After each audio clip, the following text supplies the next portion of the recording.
Hi folks, and welcome to the Filmic channel. And I'm in a really special wood, and I want to show you around and tell you a little story, or wait, maybe some folk custom in Germany. And first things first, I want to show you the forest. Look at that. I love pathways like this leading through the thicket, and it always feels cozy to me. And but the trees over here are one-berry trees, and thing is, one-berries aren't edible. They can be used as a medicinal in case of food poisoning or something, but you need to be very, very careful. And I would not do this because they are mildly toxic, and there's a lot that could go wrong with it. And don't do this. And actually, the woods. As far as I hear, was used for hiking sticks or walking sticks, and actually I made one for my mother in some years ago. My mother's already dead, and maybe I make a video about the walking stick I made for her. On another occasion, but what I want to say and what I want to show you is a phenomenon that's nothing new to you, I guess, but there is a story involved, and I need to find a good example of it, and there we go. What we get here is, you see, there's a vine growing through the wood, and it sort of strangles the flow of nutrition from the root to the top, and the tree grows over the vine. And there is this wonderful spirally expression. You can see in the background, if I focus on that one, that these can get pretty big. And when I go on, I can show you the vine, which is fruiting at the moment, like so. I don't actually, I forgot the English name,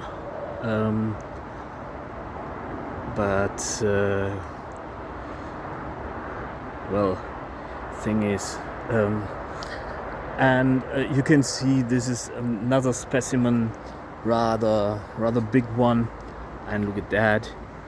And the thing with these is that bear a certain significance in German folklore, because I don't know how it is with other countries, but in Germany it was customary for craftsmen, when they made their journeyman and they were set free by their master, they went a rambling, and they were banned from home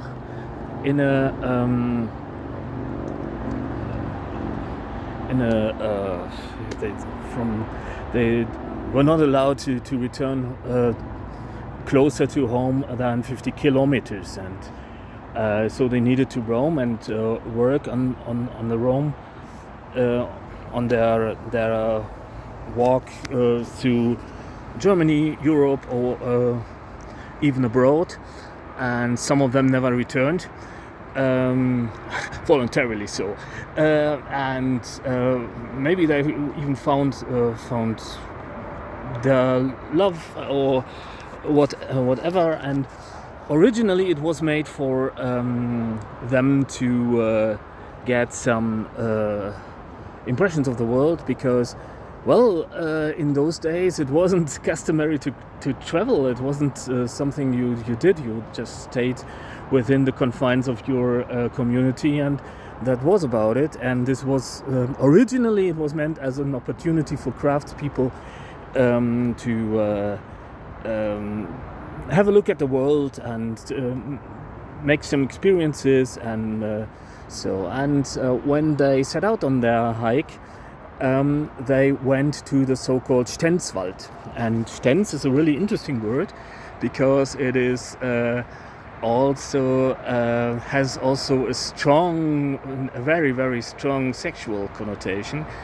And a Stenz was a sort of a really sturdy hiking stick, which belonged to the traditional attire of the craftsmen, of the journeymen, and almost exclusively, and I think exclusively so, in the late medieval and early modern time, where this was customary.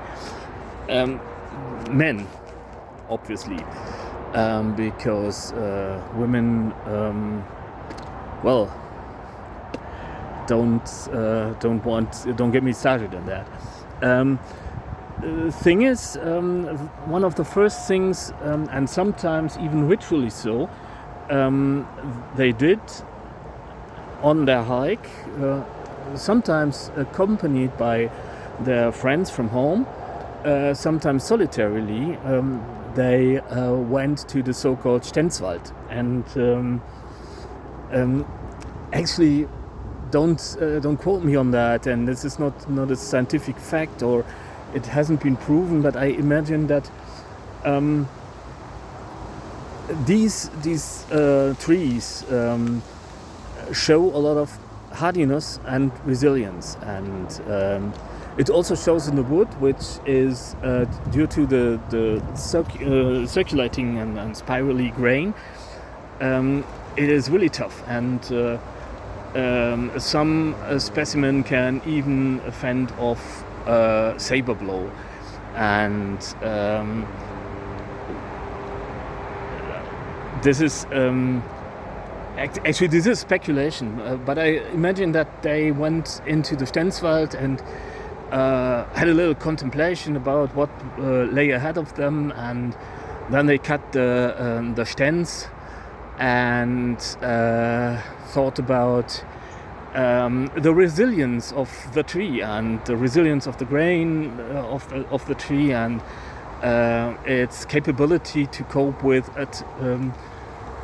adverse events happening to it, because it is an adverse event if the vine grows around the wood of the tree. It is also a symbiosis, so it is not that simple, and don't quote me on that. It's not the vine gets nutrients and offers a little bit of protection also and resilience to the tree. So maybe a nice symbol and a metaphor. I imagine it's not something you could prove in any way. And please don't invent some silly Germanic ritual around that. That's not the case. That's not really true. But there is a lot of folklore around the journeymen and the Stenz, and it's it was always in romantic prosa or something. It is mentioned as a sturdy companion and something to rely on and something to lean on when times get dire. And so maybe it could have been true. And so I think, if you are, I don't have a Stenz on me today. I'm using this little guy here. It's still a work in progress. I carved in little wood spirit already. It's also a work in progress, as you can see. Should have some knotwork beard, and it will be sort of a story stick, because I want to carve in a lot of other thingies and spirals and vines and what have you. And I love me a good sturdy stick, and also for as you know, I'm fond of gymnastics with it, and not saying that it's a martial art, but if you come from a background like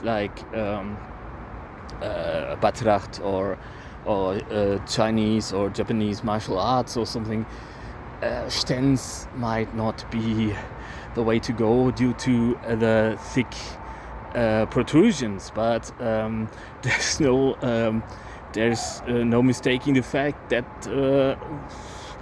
they could also provide good and hefty, sturdy argument in a pinch. So this is maybe they used it more like a saber or something. Because they used it for defending themselves. This is portrayed really often, and this was they weren't allowed to carry any swords or something. The carpenters and miners and masons, they had their tools, and that was about it. And but it was perfectly socially adequate to carry a stick as a walking aid, and it was primarily a walking aid. And actually, I don't think that it was necessary. Maybe they defended themselves against stray dogs or something. Or this is the thing with self-defense. It rarely happens. It's more often than not, life is rather peaceful. This makes it so ugly if it's not. So, and the thing is, it's not exclusively a thing you should always keep in mind. But enough said. I'm returning to that story, or the folk custom. Actually, I do have several at home, and have been working on them on and off for years now. And maybe I managed to get one out soon and show you the thingy in the forest.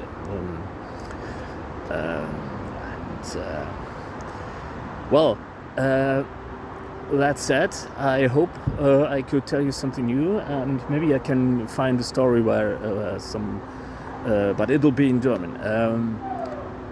And I don't want to insult these authors that I really like E.T.A. Hoffmann or Johann Wolfgang Goethe or Friedrich Schiller, by trying to translate them into English. And actually, the thing is,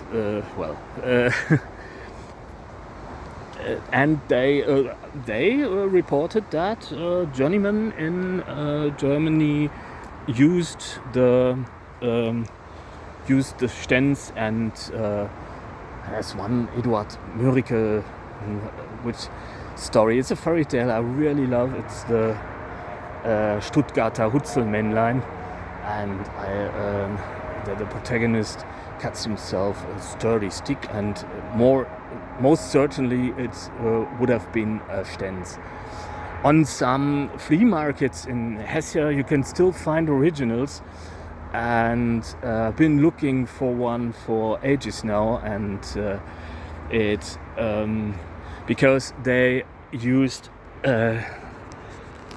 this Cornell cherry wood, which is extra hard and extra sturdy, and and vine screwing through it, and they even at one time they even manufactured it that way, and you can get some Chinese makes from chestnut or something at some hardware store still, or some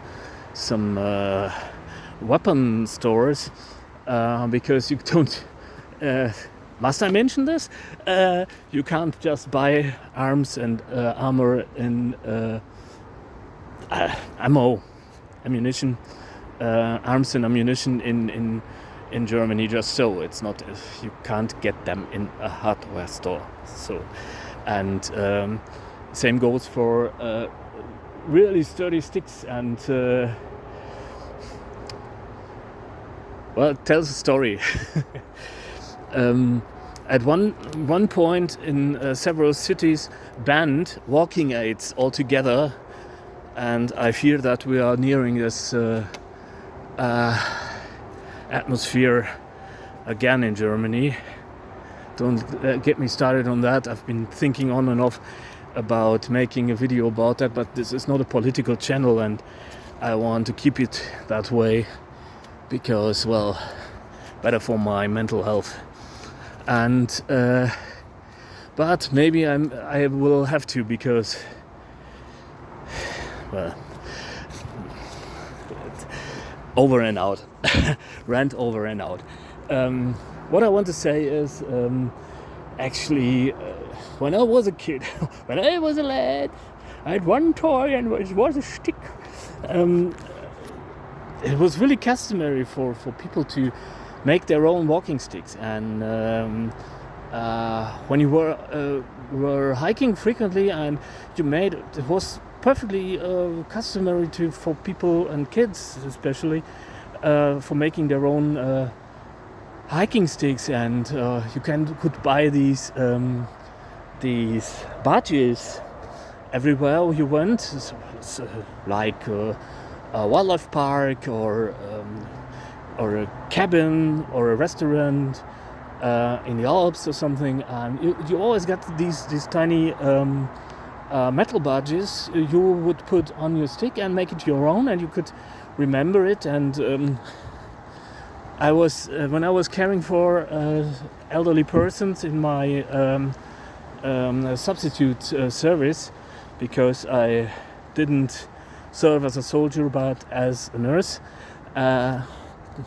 and I met a lot of elderly people then, and some of them had really, really old walking sticks, and they were plastered chock full with these badges, and I was always like, well, that's ugly, and you know, they were really kitschy and with some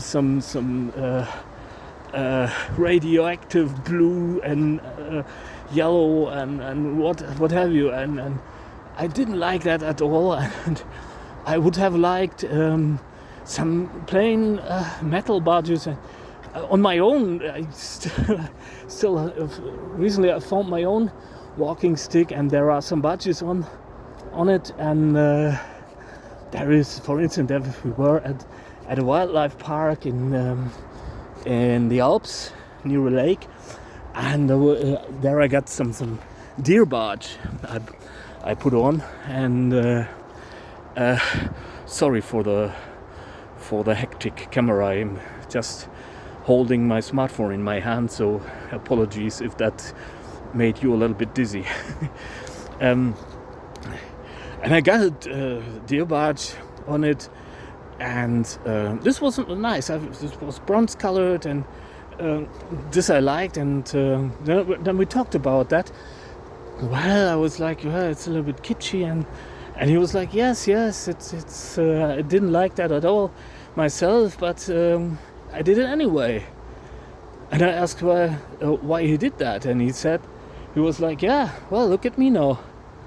I can't go on a hike anymore, but I can look at my stick, and if I if I go down to the groceries and I lean on my stick, I can always remember how it was, how to go on these hikes or the places I've been and reminisce and fond memories. And this is something that was really enlightening to me, and this is the reason why I like to carve myself story sticks, because it's still a little bit too much for me, these kitschy badges, and actually you rarely can get them still. And the thing is, people always run around with these hiking poles, like Nordic walking poles or something, and you don't put a badge on that. And it's not, I find those really ugly, and it's cool. And I actually once took my cross-country skiing poles into the woods and just to try it out, and actually that's a sport, and it's perfectly okay, and that's not what I'm saying, but the thing is, it's, if I'm in the woods and I'm hiking, that's not what I want. It just lacks soul for me. It's just something I can't get to terms with it. And the thing is, I like to carve the stories I encountered into my walking staffs and walking sticks, and I already got quite a collection. All of them are half done. They are all not complete yet, and maybe I should continue, because one of them is really already quite there, and I encountered other stories with it already, and I need to complete that. And why not? For instance, just as an example, when I was returning from a hike and I met a hedgehog, so I want to carve a hedgehog in it. That's simple. I met an owl and I carved an owl in it, and met a squirrel under funny circumstances, which threw nuts at me and hit me with an acorn. And I think little relative didn't really like me. But that's how it is. It's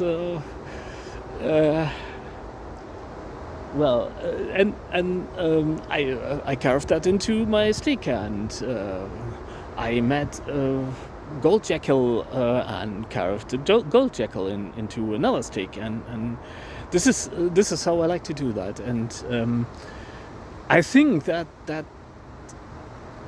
if we now return to the topic of the Stens, I think that a walking stick always bore rather huge significance to people, even if it was subconscious. And I know that for Egyptian mythology, that it actually was a ritual piece, and it was.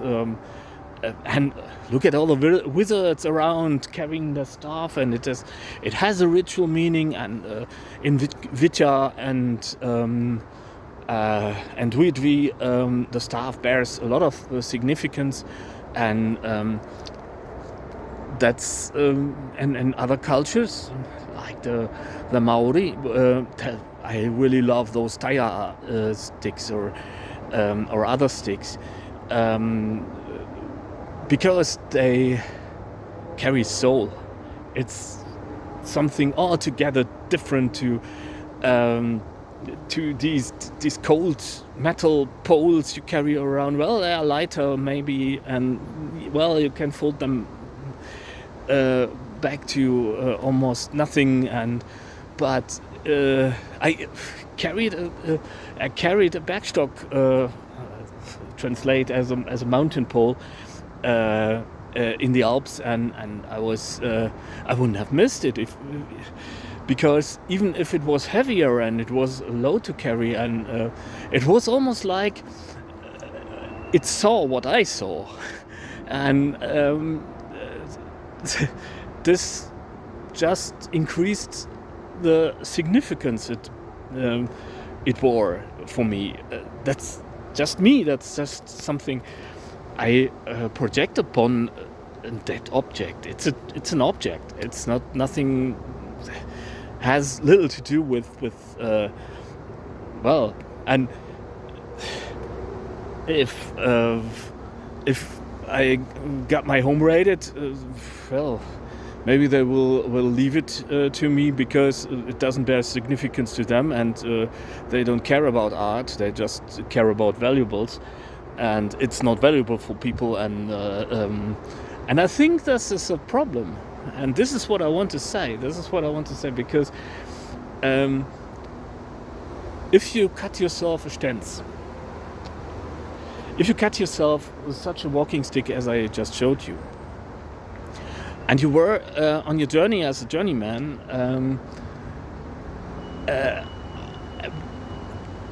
the things you saw would